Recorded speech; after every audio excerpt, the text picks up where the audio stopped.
మీ ఆడవాళ్ళ మనుషులు అస్సలు అర్థం చేసుకోలేరంటారు కదా, బెడ్రూమ్ లో ఒక సీక్రెట్ కెమెరా పెడితే చాలు ఈజీగా అర్థం అయిపోతుంది. అదేం కాన్సెప్ట్ రా? చూడొకసారి. రాజస్థాన్ లో ఒక లాయర్ భార్య మీద డౌట్ వచ్చి బెడ్రూమ్ లో సీక్రెట్ కెమెరా పెట్టిండంట. సీక్రెట్ కెమెరా విజువల్స్ తీసి చెక్ చేస్తే ఆ బంగారం భార్యనే తీసి వాళ్ళ బాయ్ ఫ్రెండ్ కి ఫినాన్షియల్ ప్రాబ్లమ్స్ ఉన్నాయని హెల్ప్ చేసిందంట. ఇట్ట తయారయ్యేనే మీరంతా.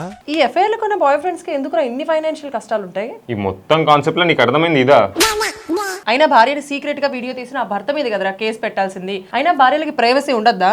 ఇలాగే సార్ కొంచెం ఆడిగా బిహేవ్ చేస్తోంది. నువ్వు కేసులు దాకా పోతున్నావు కానీ మటన్ కూర బాగాలేదన్నందుకే మూర్తిగాలు చేసిందంట ఒక భార్య వరంగల్లో. ఇలా వైల్డ్గా తయారవుతున్నారు కాబట్టి అబ్బాయిల పేరెంట్స్ ఈ మధ్యన ప్రైవేట్ డిటెక్టివ్ కి 3 లక్షలు ఇచ్చి మరీ అమ్మాయిల గురించి తెలుసుకుంటున్నారంట. ఈ కాన్సెప్ట్ ఏదో బాగుంది, మంచి అమ్మాయిల ఇంట్లో తిరిగినట్టు ఉంటది, 3 లక్షలు కూడా వస్తాయి. నెలకు 3 వెనకాల తిరిగినా కూడా 9 లక్షలు వస్తాయి. ఇక్కడ ఒక చిన్న లాజిక్ మిస్ అయ్యవరా? నువ్వు అమ్మాయిల వెనకాల తిరిగావనుకో ఈవ్ టీసింగ్ కేసు పెట్టి బొక్కలా వేస్తారు. పర్లేదు, 9 లక్షలలో 1 లక్ష బెయిల్ కిస్తే తప్పేముంది? బాగా తెగించవరా నువ్వు. అరే తెలివితేటలు మీకే అంతుంటే పోలీసులకి ఏ రేంజ్ లో ఉన్నాయో చూడోసారి.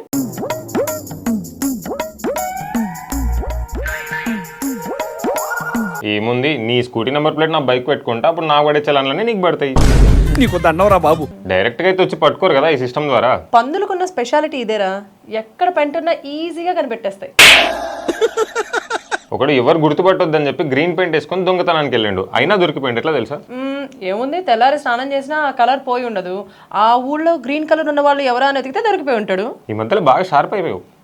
అవునరా, మా ఆయన కూడా ఈ మధ్యన ఊరికనే గుచ్చుకుంటున్నావు అని అంటున్నాడు. ఈ మధ్యలో దొంగలు ఈజీగా దొరికిపోతున్నారు. ఇట్లనే ఇద్దరు దొంగతనానికి వెళ్ళి దొరికిపోతే చెప్పులు దండేసి రోజంతా డాన్స్ చేపించారంట. ఇంతకీ ఏం దొంగతనం చేశారు? గొర్రెలు. అంతే కదరా, ఇంకా క్యాష్ అంతా డిజిటల్ అయిపోయింది, గోల్డ్ అంతా లాకర్స్ లోకి వెళ్ళిపోయింది. దొంగలు బాగా అప్డేట్ అవ్వాలిరా, సైబర్ క్రైమ్స్ చేసుకోవాలి.